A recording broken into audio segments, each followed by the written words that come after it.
voy a pasar a otro tema nuevo y es, bueno, primero un repaso de cómo está organizada la estructura del curso. Este es un curso que tiene un enfoque muy basado en proyectos. Este curso, bueno, primero la estructura del curso es planteada con CDIO. CDIO es pues digamos, una plantilla que se utiliza en varias universidades grandes, pues estoy hablando de universidades de Estados Unidos y Europa, en donde dicen que la definición pues, de un ingeniero es una persona que es capaz de concebir, diseñar, implementar y operar algún proyecto. Y asimismo, pues es lo que estamos haciendo en este curso. Hasta ahorita nos hemos centrado mucho en la parte de implementación. Hasta ahora no hemos trabajado mucho en la parte de concepción ni diseño, que son partes bien importantes de un ingeniero. Un ingeniero también debe ser capaz de concebir ideas, diseñarlas. Diseñarlas es hacer toda la planeación y esquemas que me permitan que sea implementado, luego implementarlo. Y la parte de operación normalmente no nos toca a nosotros como ingenieros, normalmente lo hará alguien pues con un rol técnico posiblemente o un auxiliar. Normalmente pues uno no tiene que operar los proyectos que uno hace. Esto, para poder, digamos, garantizar esto, es que la estructura del curso está dividida en un primer 40%, que era el componente introductorio, que ya lo terminamos el viernes pasado, y ahora viene un 60% que está orientado a proyectos. En estos proyectos, pues la idea es que puedan utilizar más esta parte de concebir, diseñar e implementar. El primer proyecto que vamos a hacer, que cuesta un 20% del curso, que sería este de acá, es un proyecto guiado con una sustentación, que posiblemente me toque mover esta fecha porque ya estamos en la semana 10 y para la semana 12 nos daría muy poquito tiempo. Ese proyecto guiado vamos a hacerlo en un motor de videojuegos que es Unity. Y para eso es que van a aplicar estas bonificaciones y penalizaciones para ese 20% siguiente. Este proyecto pues va a estar muy guiado de la mano, va a ser obviamente pues de programación y la sustentación es de programación. ¿Qué es la sustentación? Como este proyecto es grupal, es decir, este proyecto lo vamos a estar haciendo pues como adelantando durante las clases y las entregas, pero son grupales, es decir, pues cada uno ya tiene su equipo asignado y cada equipo va a ir trabajando en el proyecto hasta cumplir con las metas que se tienen. Para yo garantizar que cada uno de ustedes tiene completamente claro el proyecto que hicieron en el equipo, les voy a hacer una sustentación que consiste en modificar algo del proyecto. Y dependiendo de la nota de la sustentación, pues va a ser la nota del proyecto. Si en el proyecto sacan 5, pero en la sustentación sacan 0, les quedan 0 porque es una multiplicación. Y en el proyecto sacan 5, en la sustentación punto 5 les quedan 2.5. Pero el proyecto lo sacaron en 5 y la sustentación en 1, pues a ella sí les quedaría la nota en 5 completo. ¿Qué es la modificación? El proyecto guiado que vamos a hacer es un juego de unos tanques. Digamos, es un juego donde hay dos tanques y, bueno, pelean entre ellos. Una modificación sería que yo les pida, bueno, cuando uno de los tanques dispare y le pegue al otro tanque, el otro tanque va a quedar congelado durante 3 segundos. Mientras esté congelado no puede moverse. Eso implica que tiene que acceder al código del otro tanque, buscar dónde está el movimiento, poner un condicional que revise si la variable, va a crear un booleano que se llame congelado, que empieza en falso, preguntar si el booleano congelado está en verdadero. Entonces no vamos a hacer nada, y de lo contrario, si no está congelado, si vamos a mover el tanque, vamos a tener un contador que nos vaya incrementando para poder saber si ya pasaron los 3 segundos, y si ya pasaron los 3 segundos, vamos a poner el booleano de congelado en falso. Es algo como eso, si notan, es completamente pues programación. La diferencia es que se refleja en un entorno visual como lo que tenemos acá. Esa es como la diferencia en este proyecto. Ahora, para este proyecto, pues primero tenemos que familiarizarnos, pues si queremos hacer un videojuego tenemos que entender cómo funciona un motor de videojuegos. Hay varios motores de videojuegos, el que vamos a utilizar es Unity, ya que tiene la facilidad de que se programa en C#, que es el lenguaje que hemos venido trabajando. Para utilizar Unity, que ya pues la primera tarea es con Unity, entonces para el viernes ya lo van a tener instalado, van a abrir la página de Unity y van a buscar donde dice descargar Unity Hub. Después de descargar e instalar Unity Hub, les va a quedar esto de acá. Normalmente les va a aparecer vacío, pues yo aquí porque ya tengo proyectos, pero normalmente les va a aparecer vacío esto.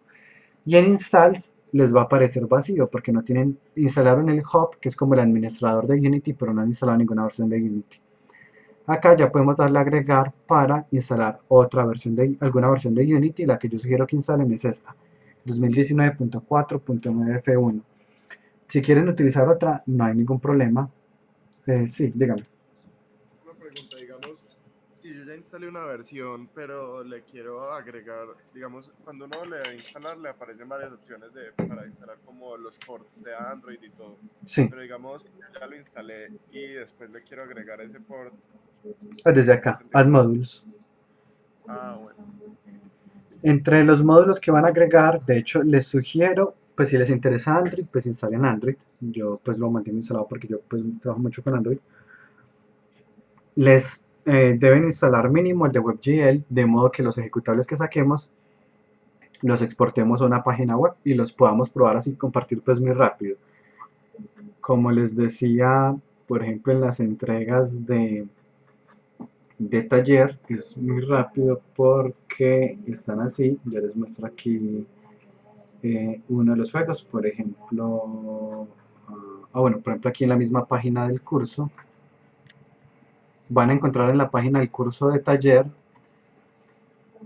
pues esta es la página de taller que hay uno de los juegos, está aquí mismo en su versión web. Y esa es la ventaja, cuando instalamos web, la ventaja es que podemos compartir los ejecutables con otras personas, así súper fácil, y de hecho la idea es que el mejor proyecto de programación pues lo ponga aquí en el canal de programación para que todos pues vayan viendo cómo fue el proyecto. Este de hecho es la entrega que hizo el monitor actual de programación en el curso de taller, y este es pues un juego Metroidvania, digamos pues un Metroidvania muy tradicional, con ítems, niveles, personajes, etcétera. Bueno, Yo una continuando. pregunta. Sí, ¿Podría volver a explicar lo de Unity? Que no entendí muy bien eso. O sea, sí. ¿cuál hay que instalar? Sí, el primer Eh, paso es, pues ustedes pueden buscar aquí en Google tal cual, Unity Hub. Y la primera página que los lleve, que es esta de la página oficial de Unity, 3d.com, descargan Unity Hub. eh, Después de instalarlo les va a abrir esto. Pero solo instalarlo en el Hub, como el administrador de versiones. Luego en Installs le dan a agregar y seleccionan cuál versión instalar.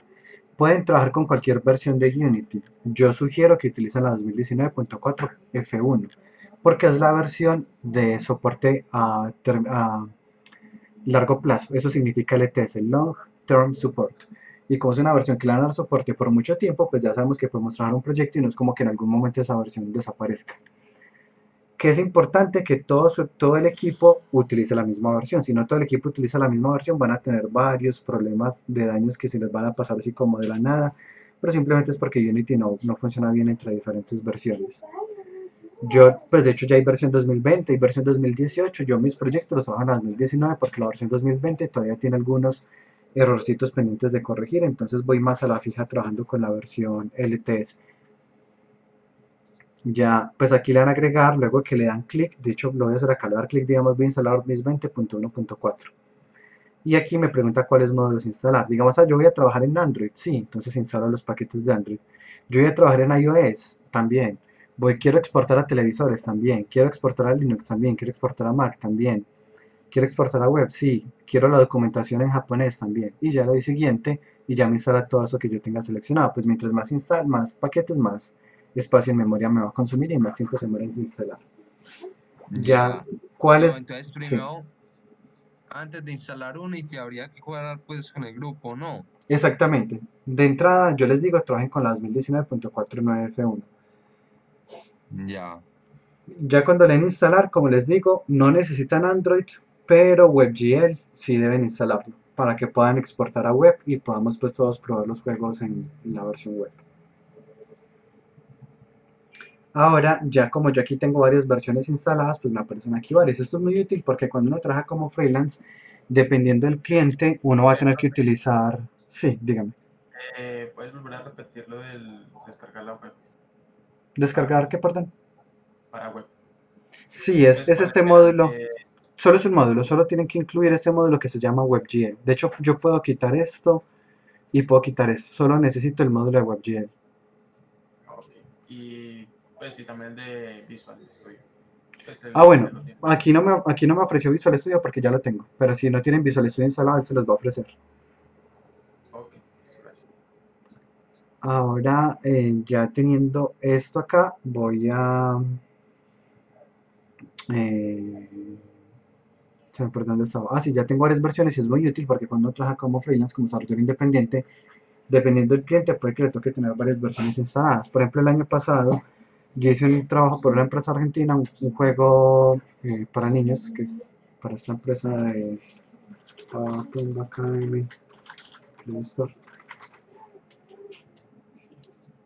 Y cuando yo hice el trabajo para ellos, pues ellos trabajan en juegos para niños y que ellos pues ya tienen varios juegos hechos. Es decir, cuando me contrataron fue para hacer uno de los minijuegos. Es decir, ya tienen varios juegos en forma como de islas, es como lo manejan ellos. Y me contrataron para uno de esos minijuegos, que era un juego de un perrito. A ver si encuentro por acá. De pronto en el video, si lo actualizaron, se alcanza a ver. Pero bueno, son unas. mm, Creo que no está aquí en el tráiler. El tráiler es viejo, porque estos juegos son de los que tienen antes. Pero como ellos ya tenían Digo, un proyecto hecho, sí. no, pues siga hablando, es una pregunta sobre Unity. Dale, Si ya. quieres se la hago ya o espero a que termine. Dale, termino aquí y ya vuelvo. Entonces ellos, por Hágale. ejemplo, trabajaban con la versión 5 de Unity. Entonces yo podía tener aquí instalada la versión 5, que es una versión súper vieja. Y también estaba trabajando otro proyecto que fue a través de UPB para la Vicepresidencia de Colombia, en donde estábamos trabajando con la versión 2017, porque necesitábamos un paquete que funcionaba bien en esa versión y no en otras versiones. Entonces la ventaja del Unity Hub es que uno puede tener múltiples versiones instaladas. Ahora sí, Jonathan. Mira, es que yo ya instalé pues eso de Unity Hub. Ajá.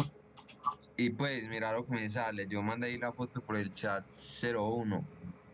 Listo, y aquí le aparece. Ah, bueno.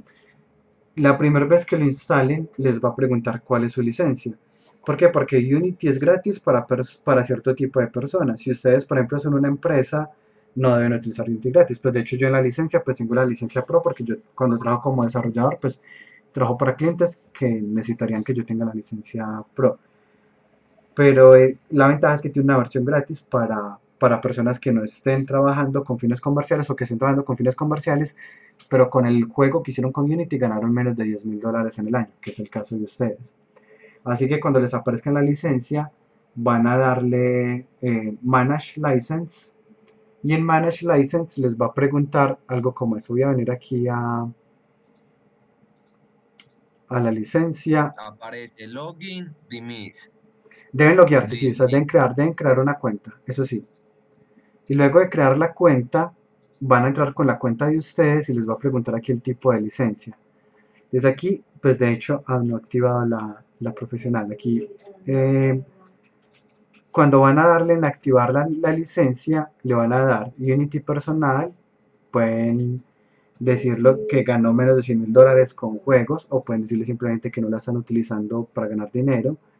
Y luego les van a preguntar unas estadísticas simplemente como, ustedes para qué quieren utilizar los juegos, quieren hacer juegos de apuestas, quieren hacer juegos educativos.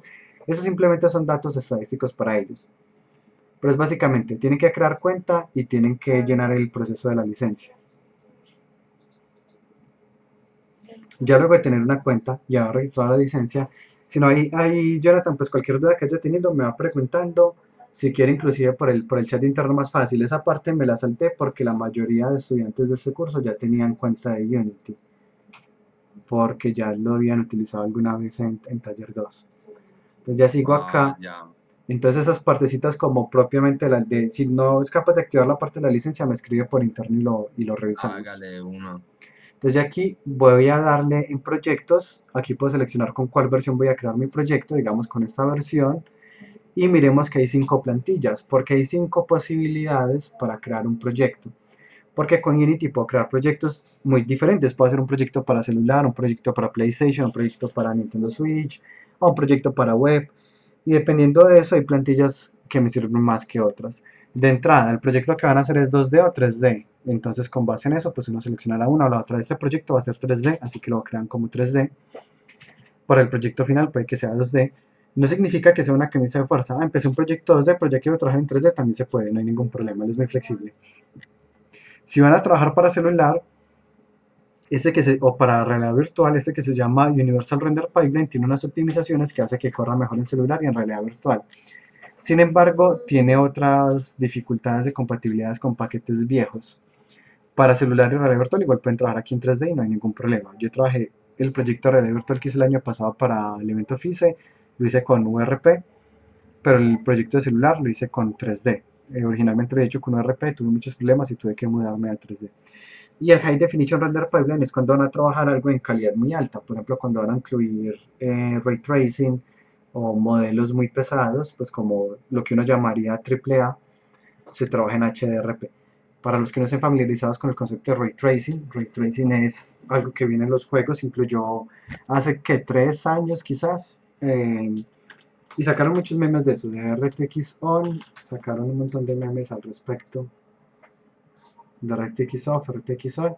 Cuando hablan de RTX están hablando de Ray Tracing. Entonces, ahora sí pues mirándolo sin el meme, cuando uno activa el RTX, está activando Ray Tracing, el cálculo de las luces cambia, la forma en que se calcula las luces cambia y por lo tanto miren que se ve mucho más natural que esta forma. Entonces uno dice, ve, a mí me gusta mucho este tema del RTX, yo quiero trabajar algún proyecto así con calidad AAA, pues tipo este juego de Tomb Raider, que así que no se me acuerdo el nombre. Quiero trabajar con Tomb Raider, un juego pues con esta calidad, o inclusive pues Minecraft también tiene su versión RTX, que las luces pues se comportan muy diferente. En ese caso, ¿qué tipo de proyecto debo crear? Pues debo crear un proyecto HDRP. Tengan en cuenta que si trabajan alguna vez con Ray Tracing, no funcionar sino en algunas tarjetas de video. El Ray Tracing es compatible con las tarjetas de video RTX de Nvidia, con algunas tarjetas de video AMD, pero es bien restrictivo. Es decir, si tiene una tarjeta de video, no sé, una GeForce 960, que no es una tarjeta de video mala, una 1060, 1050 tampoco es mala estrictamente hablando, y puede que no les funcione. Pues esto fue hecho específicamente para la serie RT de Nvidia, que son las RTX 2060, 2060 Super, 2070, 2070 Super, 2080, que es absurdamente costosa. Pues la que es absurdamente costosa es la 2080i, que Profe, estoy vale. violando hasta Sí, repetirlo. sí, sí, no, yo mantengo, yo mantengo viendo los eventos porque eso es Sí, yo parte de mi también. rol. Curiosamente, la nueva, que es la nueva gama de las RT, van a ser más baratas que las actuales y van a ser Y mejores. más potente, sí. Hay Sí, una que salió que es la más barata, que son $500, es más potente que la última que la 2080. última, exacto. Tristemente mi tarjeta de video, que es la 2060, ni siquiera apareció en la lista que mostraron comparativa, pero la verdad es que algunas tarjetas son demasiado caras. O sea, la RTX 2080 y creo que estaba costando por los lados de los 4 o 5 millones de pesos la sola tarjeta de video. O sea, son precios pues Sí, bien, absurdas, pues. exacto, es bien pesado Aunque pues pues subir. realmente va a salir con un costo de 500, pero pues que llegue acá con $500, no. No, no, no ocurre, pues por lo general los precios a Colombia llegan con un factor de 1.5 o más, no llega con ese precio acá. Bueno, entonces esto, nuevamente, si les llama la atención esto, pues tendrán que trabajar con el HD. Por ahora, como estamos en un curso de programación y no en un curso de programación gráfica o en un curso de taller, pues van a crear el proyecto en 3D para ir a la fija como con todas las características que tenemos. Y luego de crear el proyecto, pues van a llegar a una pantalla como, como esta, bueno, no va a tener tantas cosas, pues va a parecer más vacío, ya lo voy a poner como se les vería a ustedes. Creando aquí una escena vacía, se les vería así. De hecho, el layout que se les va a ver es diferente. El layout que se les va a ver es este de acá. Cada uno decide si utiliza este layout o si utiliza uno diferente. Es decisión de cada persona, como se sientan más cómodos. Que es importante que entendamos. Por si acaso si van teniendo dudas, todo esto está en la presentación que hice. Esta presentación pues traté de hacerla supremamente detallada, donde explico qué es cada una de las ventanas. Aquí está la explicación, aquí está el layout. Si revisan la presentación paso a paso, seguramente pues van a resolver las dudas que queden de esta clase. Igual las dudas que tengan en esta clase, obviamente las van haciendo durante la clase. Vamos a tener 4 ventanas muy importantes. La ventana de jerarquía y la ventana de escena, la ventana de inspector y la ventana de proyecto. Esta ventana de jerarquía y la ventana de escena son dos representaciones de una misma cosa. Es decir, esta ventana y esta son lo mismo. Pero aquí cuando yo le digo crear una esfera, clic derecho crear esfera, aquí la esfera pues la veo visualmente, pues la veo aquí 3D, puedo rotarla, puedo moverla. Aquí solo veo el texto que dice esfera. Pero lo mismo, si yo borro aquí la esfera, pues ¿qué pasó con la esfera acá? Desapareció.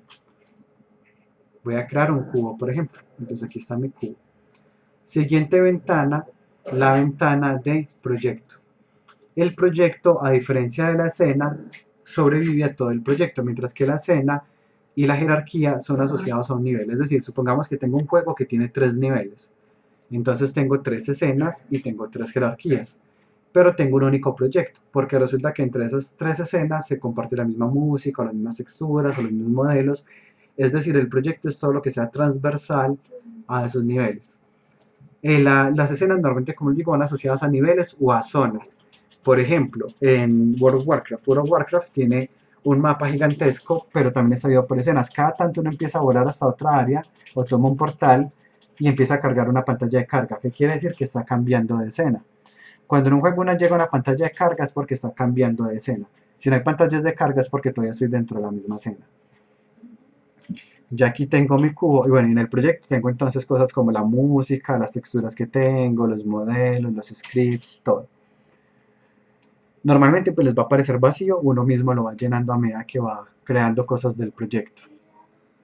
Ahora ya tengo aquí mi cubo y miremos qué es el inspector. El inspector es el que me permite ver información adicional de los elementos, sean de la escena o sean del proyecto. Le doy clic al cubo y en el inspector me muestra información adicional de ese cubo. O selecciono aquí un archivo de audio, una pista de audio, y me muestra información adicional de esa pista de audio. Ya, pues dependiendo de yo a qué le dé clic, me va a mostrar una información u otra. Cuando yo tengo un objeto acá, en este mundo tridimensional, pues yo puedo moverlo en X, la flechita roja significa el eje X, puedo moverlo en Y o puedo moverlo en Z. Cada vez que yo muevo este número, miren que aquí muevo en X y ahí mismo este número de acá que tengo señalado en este momento va cambiando. Porque la posición en X pues se está viendo reflejada, cuando la muevo acá se ve reflejada acá. Asimismo, si yo aquí le pongo un número, digamos 000, pues también se va a cambiar aquí en el componente visual.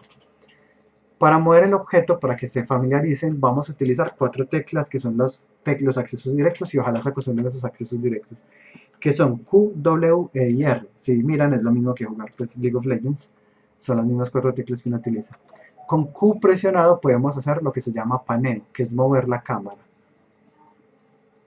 Lo pueden hacer con Q presionado o con el scroll presionado, cualquiera de los dos.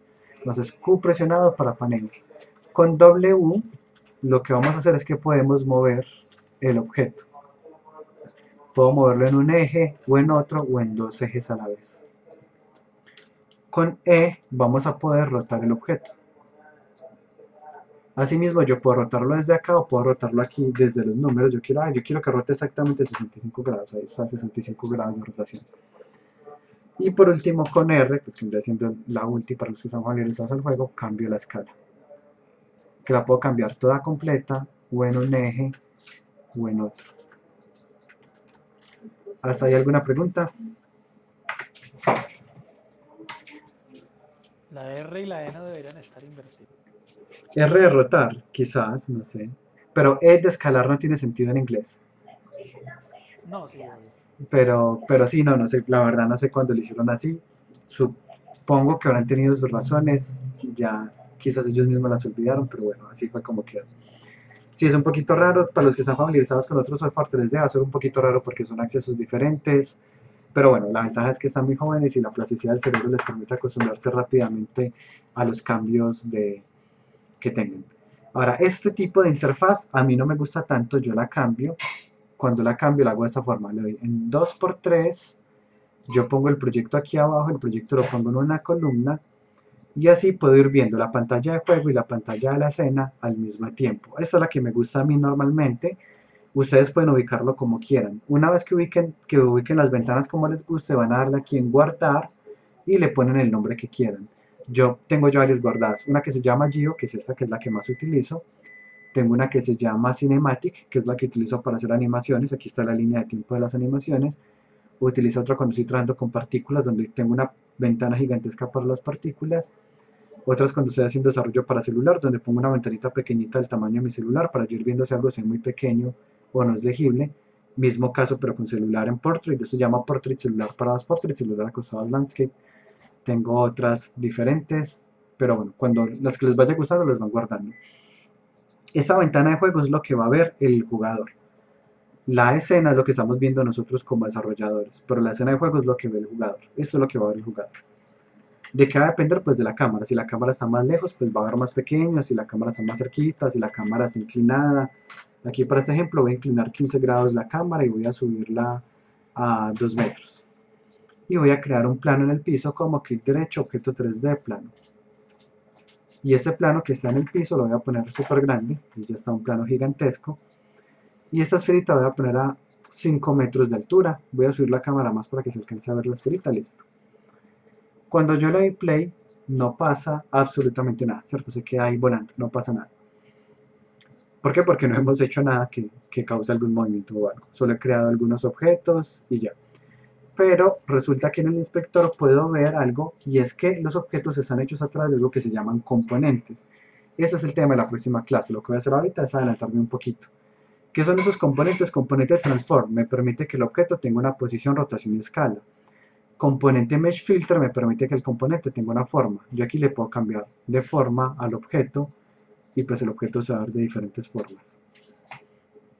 Componente mesh render me permite que un objeto sea visible. Si lo apago, ya no es visible. Componente sphere collider me permite que detecte colisiones. Le voy a agregar un componente que se llama rigid body. El componente rigid body es el componente que se encarga de las físicas. Así que cuando le doy play, ya tiene físicas, ya cae. Y si cayera y pegara contra otro objeto, digamos aquí pegara contra un cubo, que tiene una inclinación de 45 grados, como acá.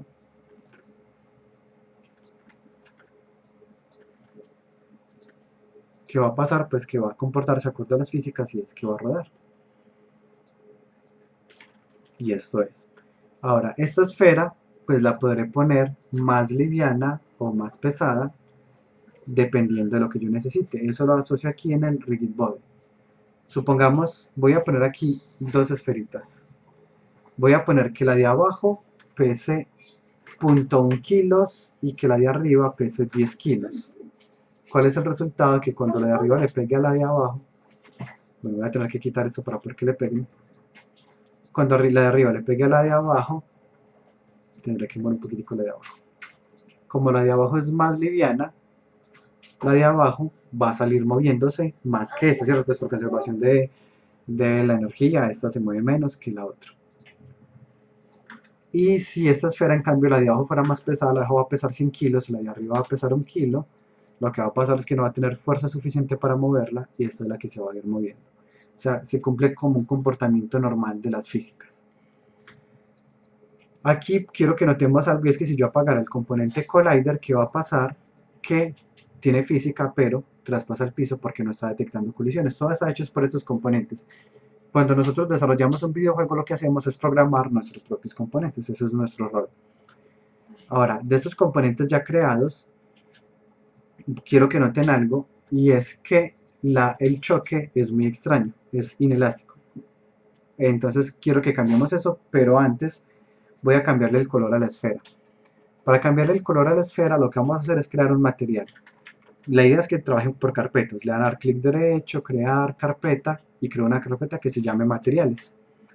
Y en esta carpeta materiales voy a crear, puedo crear subcarpetas si quiero. Aquí voy a crear una carpeta que se llame clase y voy a crear un material que voy a llamar aquí ejemplo clase 2. Este material lo voy a arrastrar, literalmente así arrastrar hasta esta esferita, y ese material ya le puedo cambiar el color y va a darnos colores diferentes la esferita. Miremos que aparte en el material, aquí le estoy dando clic al material, tenemos más propiedades. Entre ellas tenemos una propiedad que nos dice qué tan metálico es. Si le pongo muy metálico, pues va a parecer que es un objeto metálico. Si lo pongo que no es metálico, pues no va a parecer metálico. Y el parámetro de hoja smoothness es un metal pulido o es un metal rugoso. Ese es el parámetro. 0 significa que es un material rugoso, 1 significa que es un material pulido. Voy a ponerle, como voy a hacer aquí una pelota, voy a poner unos parámetros muy bajitos, pues porque las pelotas reflejan un poquitico la luz, sin decir que no reflejan nada de luz, pues sí reflejan algo de luz. Esta es la pelota, la voy a poner blanca, y voy a hacer un cambio, y es que le quiero poner una textura. Entonces voy a descargar una textura de balón de fútbol, voy a buscar aquí Soccer Texture y voy a descargar esta imagen. Esta imagen pues no va a quedar bien porque primero tiene marca de agua, pues empezando por ahí, y segundo porque el modelo no está pensado en ese tipo de textura. Para eso hay un proceso que se llama UV, pero no hace parte de los objetivos de este curso. Solo la voy a descargar, le doy aquí pues normal, guardar imagen como, y lo guardo en una carpeta del proyecto. Aquí la guarda en esta carpeta que se llama Textures, y aquí está esta textura. La voy a hacer aquí desde cero. Selecciono la carpeta en la que quiero que me quede, le doy guardar imagen como, selecciono la carpeta y aquí la voy a guardar,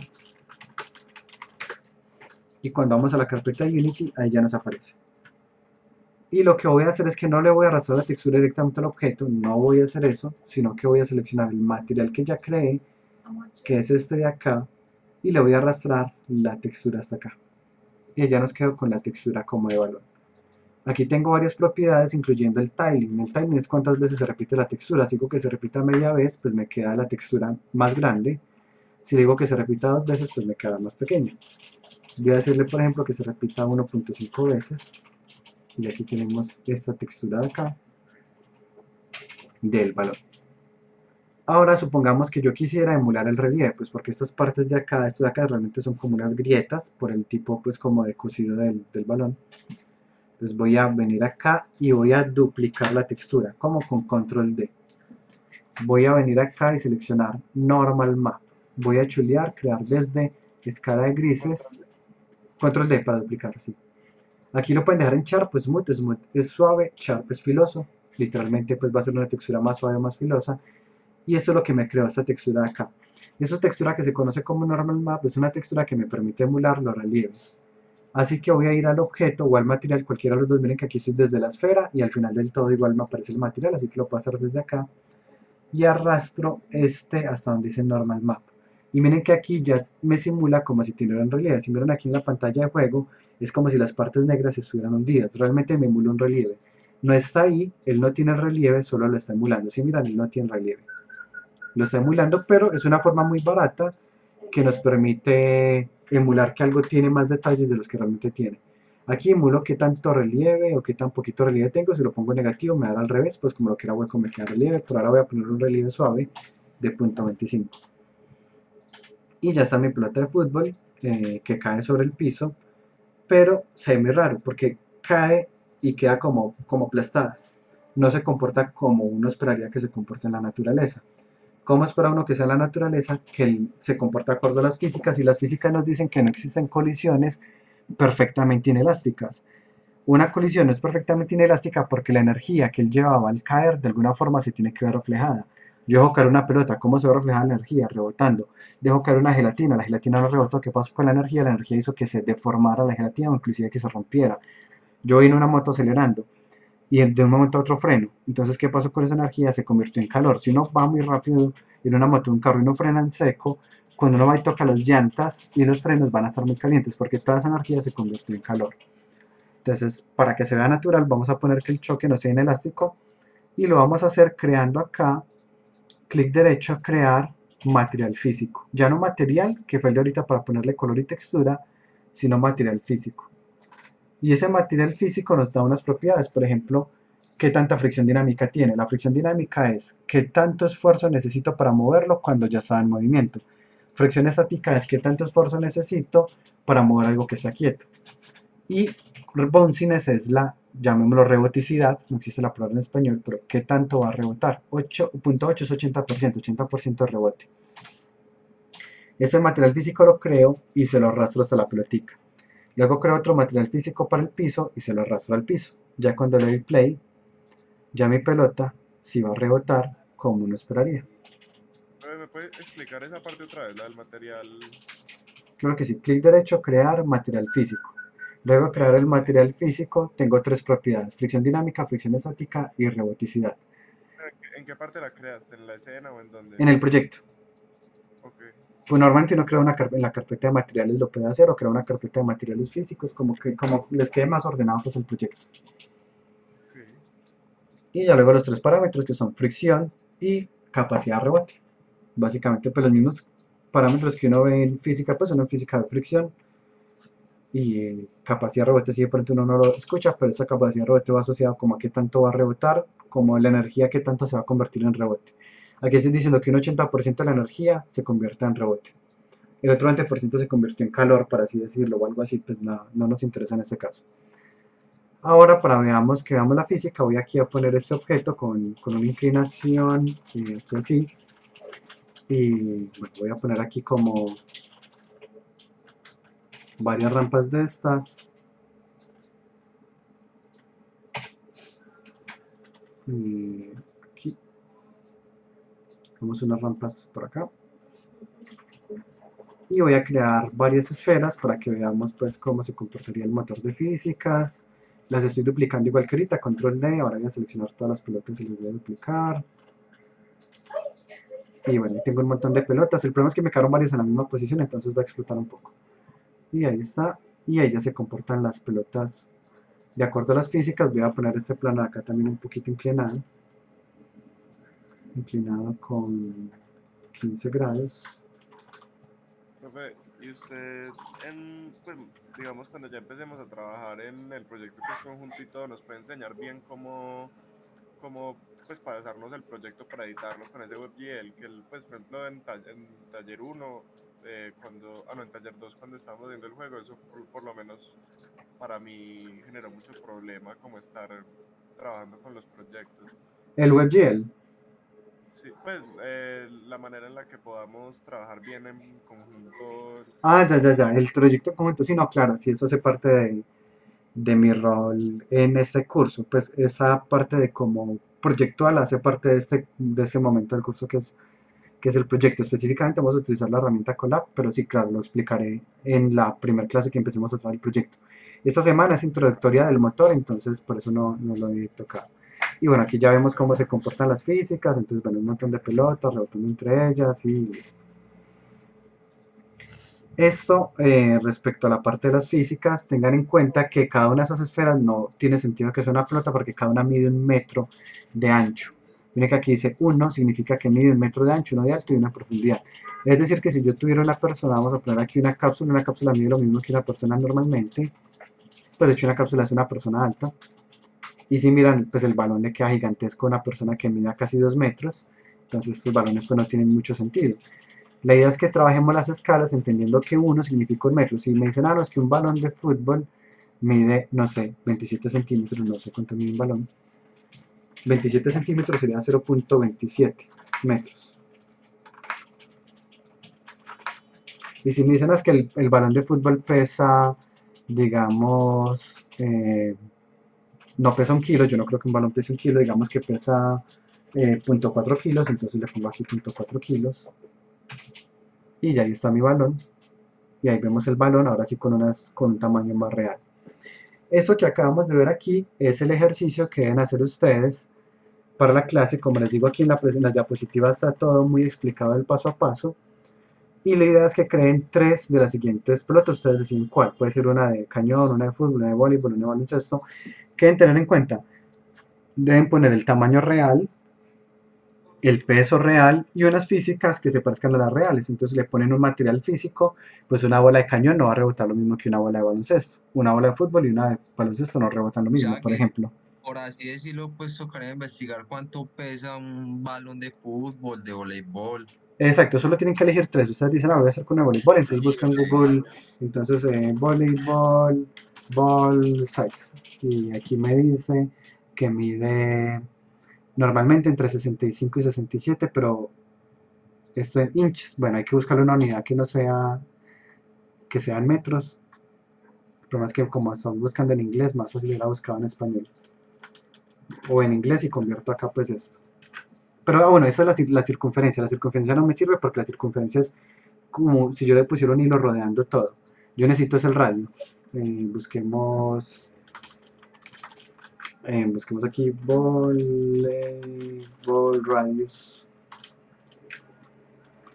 centímetros. Si alguien lo pregunta acá. Y dice que el radio es de 21 centímetros al diámetro. O sea que el radio es de pues, 10 centímetros más o menos. Pero este mismo numerito aquí es 21 centímetros, 21.3 centímetros, es lo que yo pondría acá, suponiendo que este fuera de voleibol, pues acá pondría 0.213, que es pues, centímetros convertidos a metros, sí, centímetros convertidos a metros. Y aquí ya está con el tamaño de pelota de voleibol. Le faltaría cambiarle ya la textura para que parezca voleibol y el peso y la capacidad de rebote. ¿Dudas hasta acá?